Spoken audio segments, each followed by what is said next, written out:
इस चर्चा सत्र में आपका स्वागत है। आजकल की भाग दौड़ में सुकून की तलाश तो शायद सभी को रहती है। बिल्कुल। और इसी से जुड़ा है हमारा आज का विषय, जया किशोरी जी की किताब it's okay, inspirational and mistake thoughts. हाँ, और हमारे पास किताब का एक डिटेल सारांश है, तो हम कोशिश करेंगे कि इसके जरिए किताब के जो मुख्य संदेश हैं उनको समझे। हाँ, मतलब देखें कि आज की जो चुनौतियां हैं उनके लिए ये किताब क्या कुछ राहत देती है। सही। तो पहले लेखिका के बारे में थोड़ा सा जान लेते हैं। जया किशोरी 1995 में राजस्थान में जन्मी। जानी मानी आध्यात्मिक और प्रेरक वक्ता हैं। लोग उन्हें उनकी भक्ति गायकी के लिए आज की मीरा भी कहते हैं। हाँ, काफी मशहूर है वो। और किताब का नाम ही देखिए, इट्स ओके। मतलब अगर आप दर्द में हैं, उलझन में हैं, असफल भी हुए हैं तो इट्स ओके। बिल्कुल। और ये कोई मतलब कहानी या नॉवेल नहीं है। नहीं, ये छोटे छोटे विचारों का एक संग्रह है। हर हिस्सा बस 1-2 पेज का। अच्छा। जैसे रोज की एक खुराक कह सकते हैं। कोई पारंपरिक चैप्टर्स वाला सिस्टम नहीं है इसमें। तो ये रोजमर्रा की जिंदगी के लिए ज्यादा है, शायद ध्यान या चिंतन के लिए। हाँ, ऐसा ही लगता है।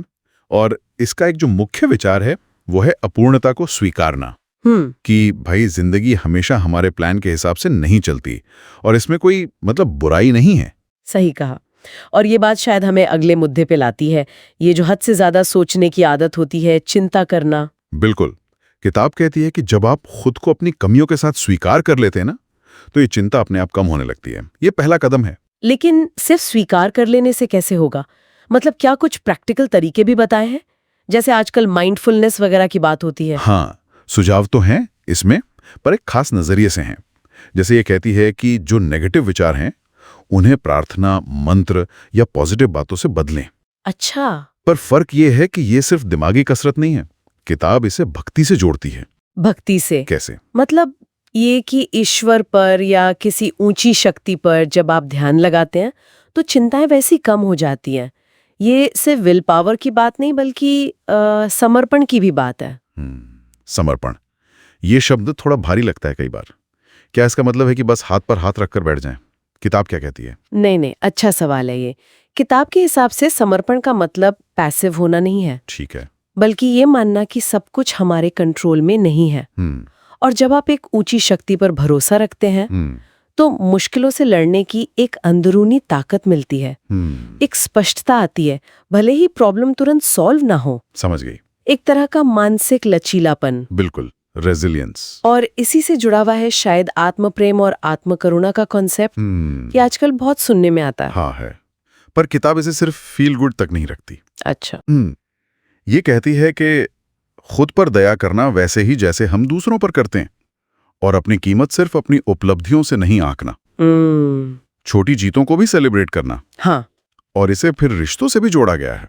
दूसरों को माफ करना, ये समझना कि हर कोई अपनी लड़ाई लड़ रहा है, हमें पता भी नहीं होता। सही बात है। तो रिश्तों में प्यार, धैर्य और सम्मान रखना, ये सब इंटरकनेक्टेड हैं। और मुझे लगता है आजकल के युवाओं के लिए ये बातें खास तौर पर जरूरी हैं। पढ़ाई का प्रेशर, वो सोशल मीडिया की तुलना, अकेलापन। बिल्कुल। किताब इन मुद्दों पर भी बात करती है और सलाह देती है कि कैसे अपनी महत्वाकांक्षा और मानसिक शांति में एक बैलेंस बनाया जाए। तो क्या कुछ रोज करने वाले अभ्यास भी सुझाए हैं? हाँ, सरल चीजें, जैसे सुबह उठकर आभार जताना, या कुछ देर आध्यात्मिक टेक्स्ट पढ़ना, या जाप या ध्यान करना। अच्छा। या बस कुछ पल शांति से मौन में बिताना। बहुत मुश्किल नहीं है। और लिखने का तरीका कैसा है? समझने में आसान है? हाँ, भाषा बहुत सरल है, सीधी बातचीत वाली, जैसे वो सीधे पढ़ने वाले से बात कर रही हूँ। कहानियों और मिसालों का इस्तेमाल है। तो मतलब आसानी से समझ आ जाती है? बिल्कुल, बहुत सुलभ है।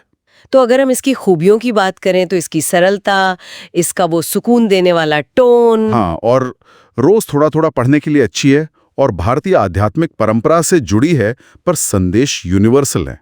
सही कहा।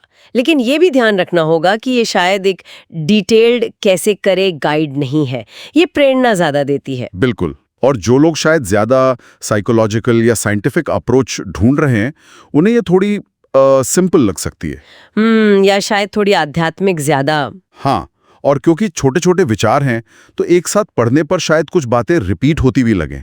तो फिर ये किताब किसके लिए सबसे अच्छी है? मेरे ख्याल से उन लोगों के लिए जो थोड़ा परेशान, चिंतित या निराश महसूस कर रहे हैं, हाँ, या जो जया किशोरी जी के प्रवचन या कीर्तन पसंद करते हैं, या फिर जो भारतीय नजरिए से थोड़ा मॉडर्न आध्यात्मिक गाइडेंस चाहते हैं। मतलब रोजमर्रा की जिंदगी में शांति और प्रेरणा की तलाश में है। हाँ, एक कोमल सी खुराक। तो कुल मिलाकर इट्स ओके हमें यही याद दिलाती है कि जिंदगी की मुश्किलें हमारे मूल्य को कम नहीं करती। सही। और ये आस्था, धैर्य और सबसे जरूरी खुद के प्रति थोड़ी नरमी इसको बढ़ावा देती है। बिल्कुल, ये जीवन की चुनौतियों को ग्रेसफुली नेविगेट करने का एक रिमाइंडर है। और यहीं से एक सवाल मन में आता है। बताइए। किताब अपूर्णता को स्वीकार करने और अंदरूनी शांति पर जोर देती है, पर सोचिए, अगर हम अपूर्णता को सिर्फ बर्दाश्त न करें बल्कि उसे सक्रिय रूप से अपना लें, इंटरेस्टिंग। तो ये नजरिया हमारी रोज की चुनौतियों और हमारे लक्ष्यों के प्रति हमारे रवैये को कैसे बदल सकता है, इस पर सोचा जा सकता है।